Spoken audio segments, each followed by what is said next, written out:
Hello दोस्तों, future with past में आपका एक बार फिर स्वागत है। यदि आप नए हैं, आपने चैनल को अभी तक सब्सक्राइब नहीं किया तो आप चैनल को सब्सक्राइब कीजिए, वीडियोज़ को शेयर कीजिए, लाइक कीजिए, कमेंट कीजिए। जो भी आपकी क्यूरीज या डाउट्स है वो कमेंट सेक्शन के थ्रू आप हम तक पहुंचाइए। Future with past as soon as possible कोशिश करेगा आपके डाउट्स और क्यूरीज को रिजोल्व करने के लिए।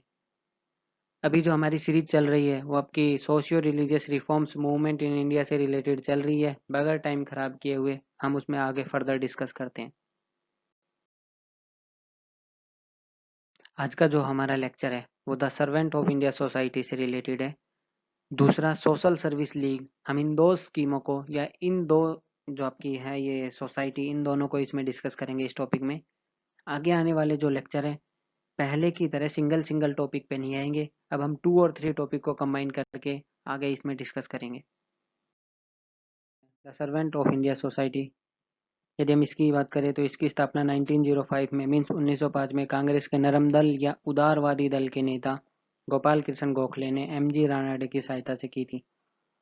इसका उद्देश्य राष्ट्रीय मिशनरियों को देश की सेवा के लिए प्रशिक्षित करना, देश सेवा के कार्य को संवैधानिक तरीके से संपन्न करने के लिए प्रोत्साहित करना तथा लोगों को स्वार्थ रहित होकर धार्मिक भावना के साथ कार्य करने के लिए तैयार करना था। 1911 में समाज के विचारों को प्रस्तुत करने के लिए हितवाद का प्रकाशन शुरू किया गया। सोसाइटी ने राजनीतिक गतिविधियों और भारतीय राष्ट्रीय कांग्रेस जैसे संगठनों से अलग रहने का निर्णय लिया। 1915 में गोपाल कृष्ण गोखले की मृत्यु के पश्चात श्रीनिवास शास्त्री ने इसका अध्यक्ष पद संभाला। सोसाइटी अभी भी यद्यपि सिकुड़ते आधार के होते हुए भी भारत के कई स्थलों पर काम कर रही थी। इसने कई स्थानों पर आदिवासी बालिकाओं के लिए आश्रय सरीखे स्कूल और बलवादी प्रदान करके शिक्षा के क्षेत्र में काम किया।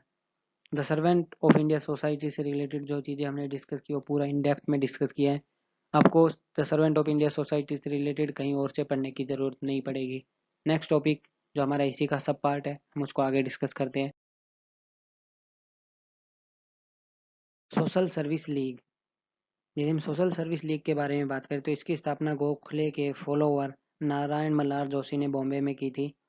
इसका उद्देश्य सभी लोगों को जीवन एवं कार्य की बेहतर दशाएं उपलब्ध कराना था। इस लीग ने कई स्कूलों, पुस्तकालयों, अध्ययन कक्षों, नर्सरी कक्षाओं एवं सहकारी समितियों की स्थापना की।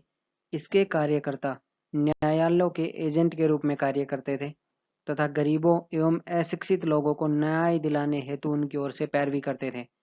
झुग्गी झोपड़ी में निर्वास करने वाले लोगों की सहायता, व्यायामशालाओं की स्थापना, नाट्यगृहों की स्थापना, जागरूकता बढ़ाने वाले कार्यक्रमों का मंचन, स्वच्छता अभियान, चिकित्सा सहायता, युवा क्लबों की स्थापना, स्काउट सेवा दलों की स्थापना जैसे कार्य भी इस लीग के द्वारा किए जाते थे।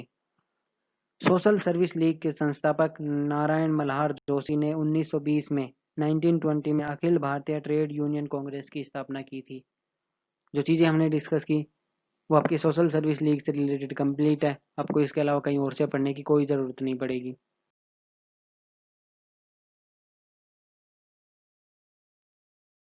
आज का लेक्चर यहीं समाप्त होता है। आप सभी का बहुत बहुत धन्यवाद फ्यूचर विद पास के साथ जुड़े रहने के लिए। यदि आप नए हैं, अपने चैनल को अभी तक सब्सक्राइब नहीं किया तो आप चैनल को सब्सक्राइब कीजिए, वीडियोज़ को शेयर कीजिए, लाइक कीजिए, कमेंट कीजिए।